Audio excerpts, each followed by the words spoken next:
Bucks. Let's talk about the quarterback, the greatest of all time, despite some controversial words this channel has put out there in the past. But Tom Brady, fairly good fantasy quarterback last season. I think he finishes like the QB 6 or 7. I think he was 8, yeah. 8, okay. And that's in 4-point scoring formats. So he had a fairly good year. I think it's going to be pretty similar this year, if not a little bit better, because he has more chemistry with these guys. What do you think? Yeah, it has to be. You look at last season and the beginning of the season, new team, Tom Brady coming in, and there were some inconsistency issues. There wasn't a lot of gel between everyone just yet. But after the bye week, they absolutely put the pedal to the metal, and Tom Brady was terrific for a fantasy option.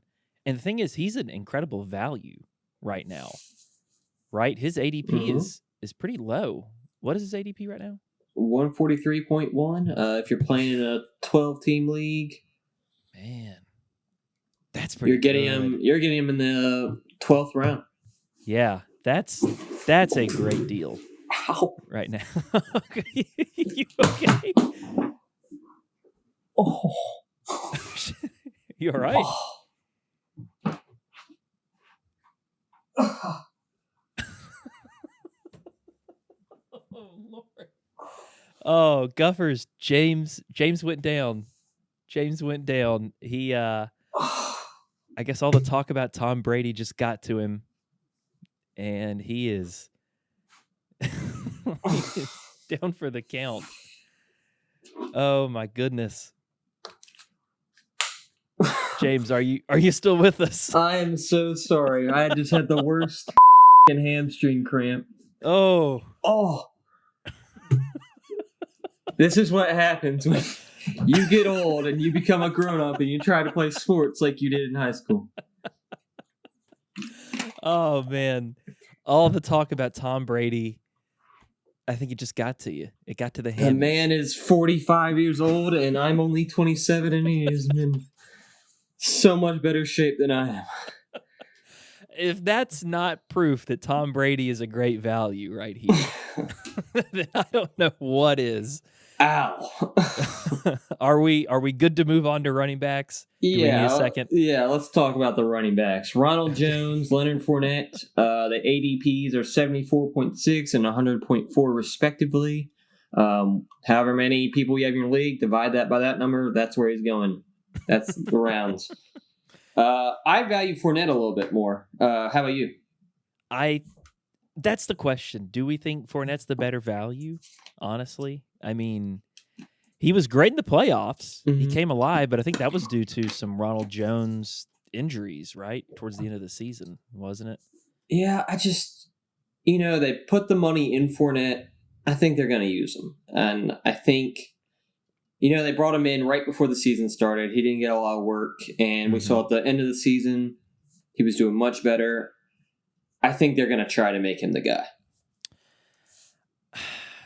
I don't know if they will, because Ronald Jones was like really efficient last season.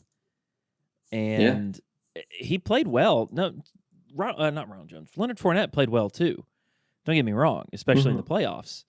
But it's an RBBC, and the thing is, they were on a Super Bowl winning team, right? They won the Super Bowl. But it still seems like they're not valued as highly as some of these other running back by committee backfields. Ronald Jones, his points per game last year was 13.3. Ronald Jones was a very good back last year. Yeah. Yeah, he was a solid RB2 right there with some RB1 games. With an ADP at 76, so that's what, third round, fourth round kind of guy. Actually, no, he may be further back than that. Let's say you have a 12. That's a 6th round pick. Yeah, he may be the better value. Honestly, I think he's going to be a little more used than Leonard Fournette. I do see, they did pay Fournette to come in and everything, but I thought Ronald Jones played better last season up until the very end in the playoffs. If Ronald Jones doesn't give them an excuse to use Fournette, They won't. So he has everything to lose. That's how I see it. He does.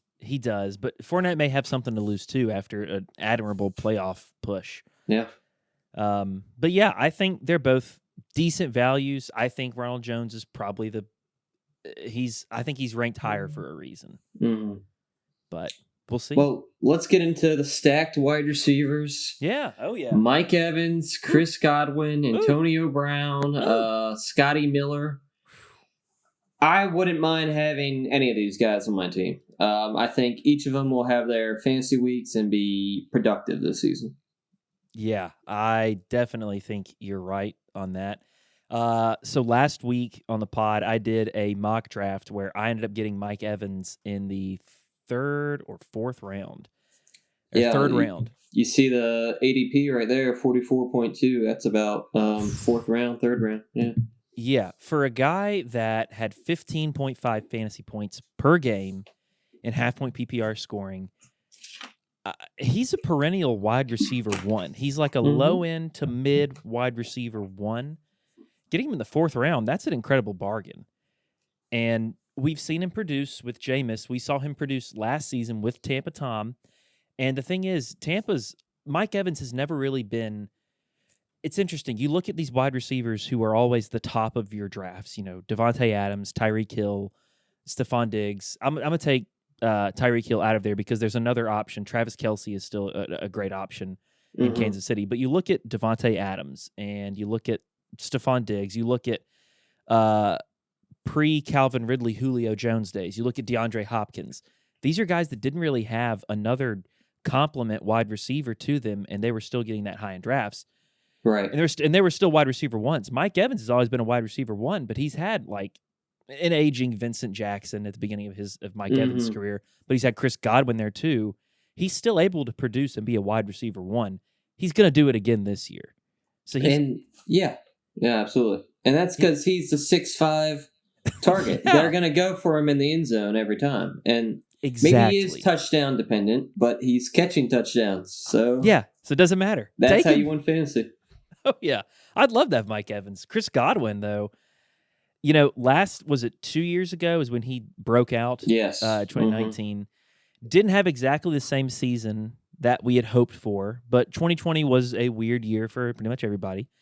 I think he gets back into form, honestly. Yeah. He had some injuries that kind of kept him at bay, I think, last year. As long as he stays healthy, Chris Godwin could be a wide receiver one as well. These are one of these teams that can support two wide receiver ones right there.